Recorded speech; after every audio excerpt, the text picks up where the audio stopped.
1.5 જ્યારે કાચના સળિયાને રેશમી કપડા સાથે ઘસવામાં આવે છે ત્યારે વિદ્યુતભાર બંને પર દેખા દે છે.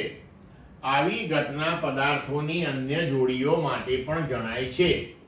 વિદ્યુતભાર સંરક્ષણના નિયમ સાથે આ બાબત કેવી રીતે સુસંગત છે તે સમજાવો.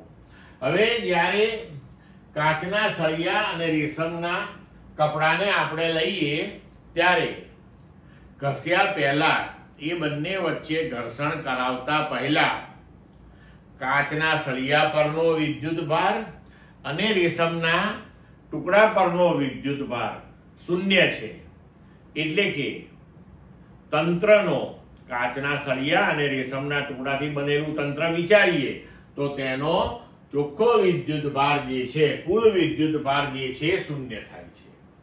હવે જ્યારે કાચના સળિયાને રેશમના ટુકડા સાથે ઘસવામાં આવે ત્યારે કાચના સળિયા ઉપર ધન વિદ્યુતભાર અને રેશમના ટુકડા ઉપર ઋણ વિદ્યુતભાર જમા થાય છે.